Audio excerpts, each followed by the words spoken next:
Kids, you're back. Oh man, you guys are looking better and better every time I see you. Just keep it up. You're looking pretty positive. I told you about cherub face. I'm gonna get to that one right now. Except I know some of you kids went to it was Christmas, and I hope nobody got coal in their stocking because that's negative. And where coal could be positive. If you have a 5-ton coal bin down in the basement, like we did, and that would be positive because we had to put it in archaic times. We had a coal burning stove, one of those furnaces, down in the basement. So it's full circle. This coal thing is full circle. We'll get the cherub face. One day, it was summertime. Hey, it was after my fourth grade. We got a house in Millstone, New Jersey. Had 2 acres, nice place. 50 feet from the forest. Just give me a little picture. Coal truck shows up because Dad says, "Yeah, I gotta order some coal." And well, the coal truck the chute goes down into the basement, and the guy, "Hey, Mart, we got 3 ton. We got room for 2 more ton." The guy says, "Nah, we got Uncle Martin here. He's getting an early birthday present." And he says, "Yeah, get out of here." So the guy takes off. And Dad says, "Yeah, come in with me. Let's go for a walk." Go around the house. The garage opens up. There's a brand new double-edged axe. I'm saying, wow. He says, "Here, happy early birthday." I said, "Thank you, Dad, thank you." And he says, "Yeah, well, come with me. We're going for a walk." It was like 50 feet. Right there is the forest. We wait. He says, "Hold up here. I want you to look around. Look around." I'm looking around. There's a forest. And there's no forest. And he says, there's a rule I want you to understand. Never, ever, ever chop down a live tree. I said, "Okay, Dad. I only want you to cut down dead trees." I said, "Okay, Dad, I got an axe. I'm listening to you. I'll never, ever chop down a live tree." He says, if I see or catch you, it'll be a black belt. It'll be a spanking like you've never had before." Where near that? Well, I've never broke that promise, even to this day. I never chopped down a live tree. Just want to put that out there for any of you people thinking I'm a lumberjack chopping down live trees. No, that would be negative. Positive is chop down dead trees. There's Planet Terrific has positive and negative. I can't get this across enough to you, but I think you're starting to catch on. If not, put it on the back shelf. We'll get to that. So I'm standing there, and he says, "Yeah, there's this disease. That's a disease, elm disease. It goes from New Jersey to New Hampshire, and it's a beetle. It's called a barking beetle. Bark, bark, bark." You know what, kids? I killed over 1,000 of those barking beetles, and they never barked, okay? And because they were killing the elms. Go around, kill. Maybe they were barking up in New Hampshire, but they weren't barking in New Jersey, from what I understand. So and by the way, it was a barking beetle, bark, bark, probably up in New Hampshire, but it was a larvae. The larvae killed the tree. Okay, so the larvae kills the tree. So I'm out there, I'm chopping down trees, and Dad said, when you fell a tree, you'll get really good at putting them in between the trees and stuff. I don't want you knocking down any dead live trees. I said, "Okay, Dad," and I did. I was able to let the chips fly where they may. I was dropping them, not until a couple of years later. I'm saying it's coming full circle, I promise, with cherub face. I think I got probably my 3rd tree down, and then it was like the first week, and somehow somebody came running from the forest screaming, "What are you doing?" And I said, "Well, I'm chopping down this dead tree." He says, No, you can't." I said, "Why not?" He says, "It's the law." And I said, "It's the law? I can't chop down a dead tree?" He says, "Yeah." And so I said, "Who are you?" "I'm the mayor of Millstone." I said, "Well, that's enough for me. If it's the law, you're a mayor. I think you know the law." So I said, "Okay, all right, I know. I'm not going to chop any more trees down. Don't want your word." So I go back. I always had a wheelbarrow with me, filling it up. I go back. I go back to the house with the axe in there with no wood. I'm pulling. Dad comes out, or he was outside working or whatever, and he says, "Where's the wood?" Because I had to fall the tree, cut it within 18 to 22 inches. It would fit either in the fireplace, which we had in the living room, or it could pretty much. Well, you had to maybe split it in fours, but then it went into the furnace pretty well. He says, "Where's the wood?" I said, "Well, Dad, I can't do it anymore." "Why not?" "It's the law, Dad." And he says, "Oh, it's the law? Oh, who says it's the law?" I said, "The mayor of Millstone." And well, he knew where he lived. He says, "Let's go for a walk. Bring your axe." I go through the woods, get to the mayor's house, and bing, bing. And the guy opens up the door. He sees Dad. He sees me with the axe. Kind of looked a little afraid. Looked like he had afraid. Dad, he opens up the door. I held the door open with my axe. And Dad is, "Hi, my name is Mr. And I understand you're the mayor of Millstone." He says, "Yes, I am." He says, "Did you happen to tell my son that he couldn't chop down another tree?" He says, "Yes, I did. It's the law." I said, "But Dad, really? It's the law?" The mayor says, "Yes, it's the law." He's sticking with the story. Then my dad says, "Really? It's the law, huh?" He says, "You know, in this world, safety is always first. And you do know about the barking beetle with the disease of the elm disease." He says, "Yeah, I know." Nothing. Then Dad says, "Well, you do know if there's a fire, it's going to spread through this whole forest. Your house will burn down, and ours, we're 50 feet from the forest here, and our fire, we're going to get a fire." He says, "Yeah, yeah." So my dad says, "Safety first. And by the way, a dead tree going down is going to be safer than a dead tree up, burning down the rest of the forest, right?" He says, "Yeah." He says, "So is there a problem with my son chopping down a dead tree?" He says, No, there isn't." Happy dude. And he shook his hand. "Son, let's go. Let's go." I went back in the forest and I was chopping down trees. I did that for, my birthday. So I was 10, but I got an early birthday present. So I was 11, 12, 13, chopping down trees. But I only done it two years because I'm trying to add this up. The schools are getting kind of confusing for me. But that was my first fifth grade. So my second fifth grade, I was doing it also. I stayed back. They got my transcripts from my fourth grades. And that's what they do, kids. A transcript is your report cards, by the way. And they look at your report cards. They find out where you're living. And I was living in those three places, Jersey and Arizona. Well, Florida, we hang out there. But it was just pretty much those two. It took me 10,000 years to get through fourth grade.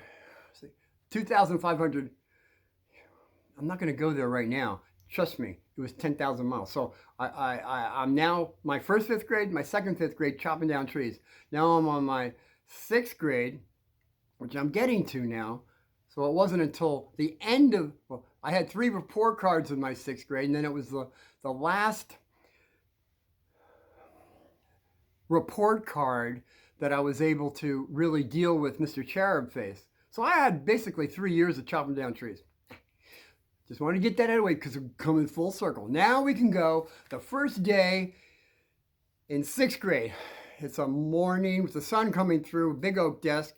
The lady, strawberry blonde hair, happy round face. She said, I got good news and bad. Oh, we're all in that first grade desk again, by the way, right? Now I'm thinking, what are we doing in a first grade desk? Remember when I thought of Father? And then she must have read my mind. She says, and by the way, the reason we're in first grade is because, I got good news and bad news. The good news is we're going to all be together all year.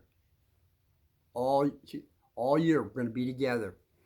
Then she said, the bad news is they have nowhere to put us. There's nowhere for us to be put. Well, I guess that was fixed by the next day. They had a school for us, but not that day. And that's why I want to just get through this so it makes sense for you. I was sitting in a big cafeteria. Everybody's there. And I didn't know they had first grade and ninth grade. I didn't know that.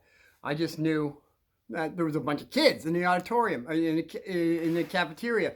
So our desk is here, and all the way over the, and just gonna give a scenario. When you go up to the lunchroom, it was a big L, salads down to the desserts.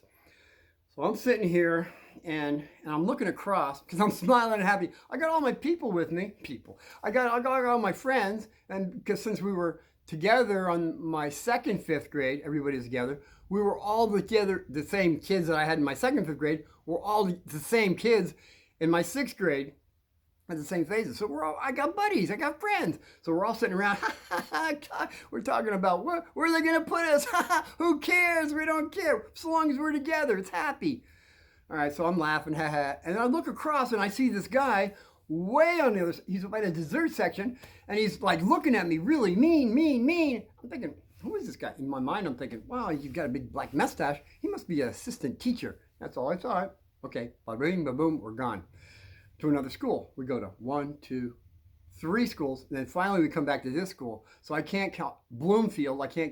I'm not counting twice. So there was another 3 schools we went to, and then we come back here. So we had 4 schools we went to in 6th grade all together. Just want to keep that clear. It wasn't just me but myself like I did in my 4th grades.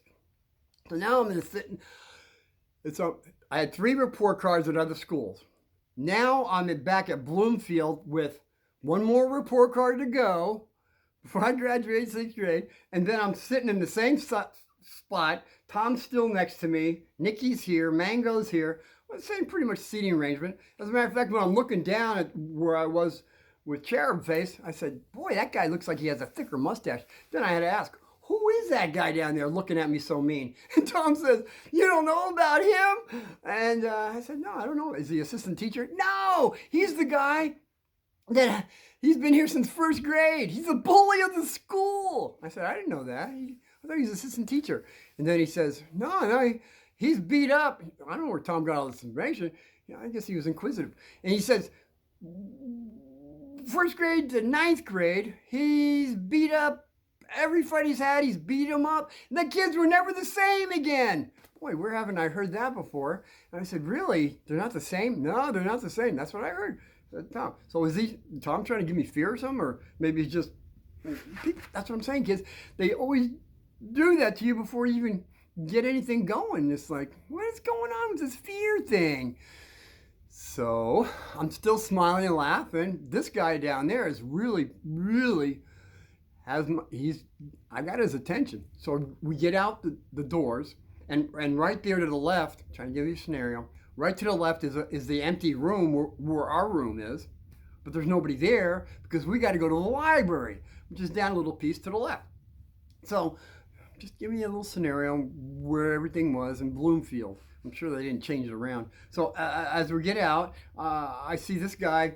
He's not running, but he has 2 big guys next to him, just a little smaller than him. And he's walking toward me, really smiling, Cherub Face. He wasn't quite in punching range, but standing in front of me. And he says, what are you smiling at? I said, I'm not smiling. I said, I'm happy. And he says, what are you laughing at? Because we were all laughing. What are you laughing at then? You laughing at me? I said, I wasn't laughing at you. I was talking to my friends. He says, you're not laughing at me, huh? No, I'm not laughing. Then he says, what grade you in? And I said, well, I'm in 6th grade. And then at that time I was going to say, wait, I couldn't say stupid. I said, I didn't say nothing because I know he's a 9th grader. I heard from Tom he's a 9th grader. He's a 9th grader. He knows where the 6th graders sit. See, we were the only 6th grade that didn't have anything anywhere to put. And I'm thinking later, did these guys take our spot? You know, why are 9th graders with 1st graders all the way down?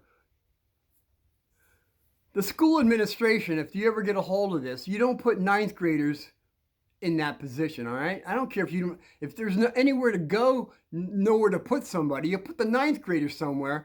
Don't get rid of the 6th graders, all right? I'm just a little something to think about, you guys. So I'm saying to him, no, I'm not laughing at you, right? Yeah, I'm happy. That's it. I'm a 6th grader. He says, I'm a 9th grader. And it's like I'm thinking, this guy's trying to intimidate me here. He's trying to tell me, like, to give fear, fear. I'm feeling this. I couldn't prove it. And then he says, and I wasn't. I said, yeah, okay. And then he says, he could see I wasn't fearful. He says, I'm going to beat you up. I said, before I could say anything, he could see I wasn't feared.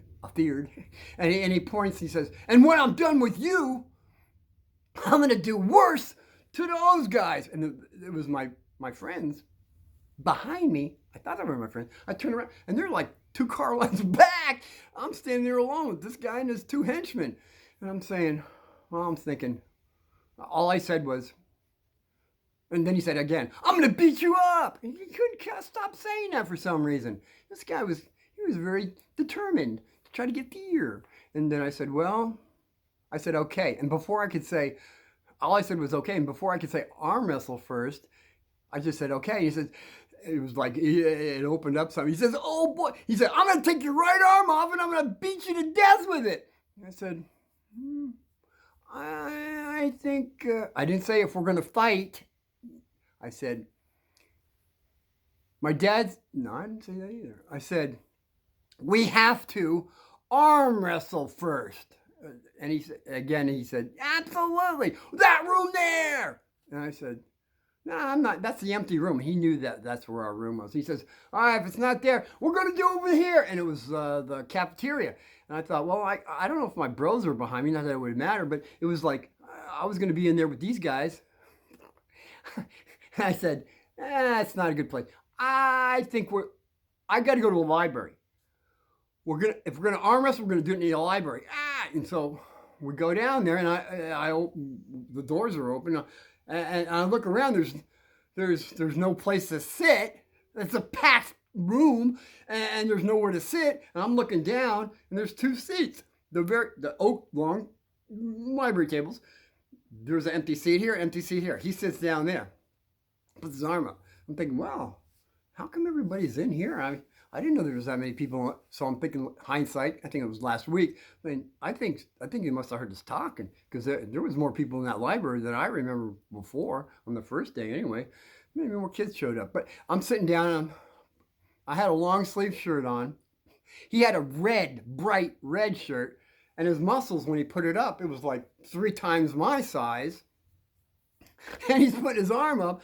I said, I put my arm up. And it was one of these things, kids. Normally you have another person, the mediator, that makes sure that everybody's fair. Everybody get, and then, like Over the Top, that movie, that good actor there, Over the Top, turns his hat around. I see his face, I can't think of the name. Over the Top. And he has this, we grabbed our hands, but it wasn't like he grabbed my 4 fingers. He let me have a normal handshake. I had his. I was comfortable. He was comfortable. And then we went back and forth. And then I'm thinking, this guy, is this all he's got? And so it was, eventually I went down that way. Now adrenaline's kind of going through me, but he was definitely down on that first right hand. And he goes, there was like kind of a gasp, and he said, okay, we'll do it again. I said, okay. Bum, bum, bum, bum, bum. And he, okay, one more time. And as you know, 3 times this way, 3 times this way. I wasn't planning on going that way anyway. I figured 3 times would be fine. Boom, 3 times. Now he's like, his face is getting a little different. And by the way, when I was doing this, before I got to, I'm looking around, everybody's looking like amazed. What was the 6th grader? He's going to get beat up by this 9th grader. And I look down, and there's this lady, I guess it was a librarian, punching things. And before we even started, she's looking at me like really mean. And it was like my fault or something. I'm thinking, who is this lady? Oh, she's a librarian doing her work. Maybe she's reading a bad book or having a bad day. I don't know. I'm just wondering, why is she looking at me mean?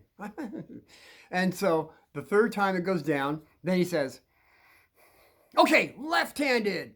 I said, I lied. I did something negative.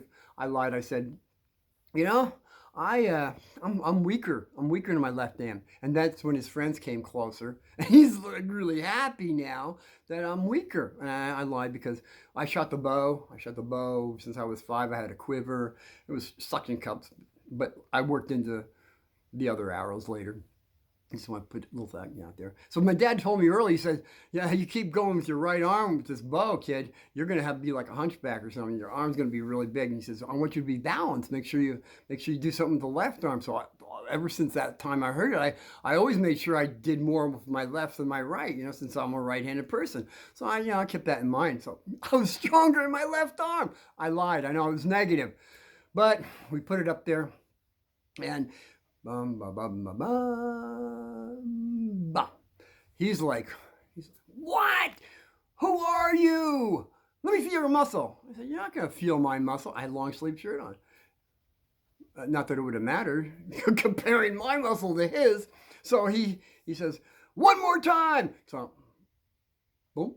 And then, 3 times, he says, one more time. And now he's like wondering, who is this guy? How does he have all this strength? And then, done. No more. Kids, as I told you, 3 times here, 3 times there. No more. Nobody can go to 4. It's the law. Arm wrestling law. And he's bewildered. He doesn't know what to do. And remember the second rule? Well, first rule, you don't start a fight, you don't run from a fight. Second rule is you arm wrestle first, and it doesn't matter if you arm wrestle or fight, shake hands afterwards. I put my hand out. He was more than happy to shake my hand. And it wasn't one of those 4-finger things. If you do that, kids, when you do that 4-finger thing, you might get away with somebody banging their hands on the thing, but when they get done, they're gonna start a fight. So we shook hands normal, like a normal handshake. It wasn't a fish handshake. A lot of people by the handshake. Remember that. We're normally handshaking, and the kids are smiling. He's smiling. I'm smiling. I look over. The librarian's smiling. Everybody's smiling. So he wants to let go, and I remembered the dad's Raritan thing, and I figured this guy just doesn't know what Uncle Martin has. So I squeezed a little bit more, not to worry. He said, let me go. That would have been negative, but I had to do that extra squeeze to show him what Uncle Martin had. I let him go. Everybody's so happy. And him and his henchmen want to know how, and I finally showed him my arm. And he says, look at this guy's arm. Look at my arm. Well, you lost 6 times, Sparky. It doesn't matter what your arm looks like. Uncle Martin just kicked your butt in arm wrestling. So now he wants to know, this is what happens, kids. They all want to know who you are, where you came from. I told him all that stuff. And he said, how come you're so strong? And then I told him the whole story about the rope, climbing it up and down, swinging, what else? Oh, I said, well, we don't have, I didn't say we're poor. I just said we didn't have enough coal, for the last 3 years. So I've been chopping down elm trees. Chopping down elm trees? Yeah, dead elm trees. He says, oh, really? So that was enough of that. We had to go back to school, or the room we were in. The next day, we're playing chess. And, I learned chess in my first 5th grade. I was a checker man until I learned chess. I said, man, that's a pretty cool game. So I learned that in my first 5th grade. Got not as good as my second 5th grade. I got really pretty good. And then by 6th grade, man, I was beating the guys that originally beat me on my the same kids that were from my 2nd, 5th grade, all the kids that we moved to 6th grade together, I was beating them. So I got pretty good at chess. And now he said, well, I think I beat Nicky or Mango. Tom I don't think he was that good in chess, but I don't know. I got to think about it. So the guy comes up, and after I won, he says, I challenge you to chess. I mean, this guy doesn't quit, man. He's like watching me. So I said, I beat him in chess. I beat him 3 times. I don't know how I did it, and I told him what I just told you. Okay. Now we're at lunch. The guy's he's eating lunch with me now. The guy won't leave me alone. In fact, even Nicky, Mango, and Tom are saying, Tom said, this guy's taking my spot, because now we're looking over this way toward the dessert section, which apparently was taken over by one of his henchmen, because we're sitting there. And in fact, all the kids were saying, get rid of this guy. Get rid of Cherub Face. And they would call him, get rid of that guy. He's bothering me. And I said, well, I'm not too fond of him either, but, I just can't tell him to go away. Hey, get rid of that guy. I said, well, okay, maybe. I don't know. So then I guess I went home. I said, Mom, I told her the situation. I never told Dad. I don't know why. But I said, Mom, this is what happened and everything. And she said, you found a mortal enemy. I said, I never thought about it that way, Mom. I guess so. She says, well, you found a mortal enemy. You brought him over to your side. You got to keep him. I said, Mom, I don't want him. I don't want him. I don't want him. I want him to go. She said, you can't do that. You can't do that. Once you get a mortal enemy, he's now your friend. I said, Mom, I think he's I think he's my best friend, but She says, you got to keep him. She said, because he might revert back to what he was doing. I said, no, that would be negative. I said, okay, Mom, all right. So I go back. I didn't tell anybody that stuff, but now it's like the next day. We're sitting there where Tom uses it, and I and Cherub Face is looking down where he used to sit, and one of his henchmen, it looks like he's taking some dessert or money, whatever. He's taking something from a small guy, and Cherub Face says, look at that. I said, yeah. He says, what are you going to do about it? What am I going to do about it? I said, what would you do about it? He says, I'd beat him up.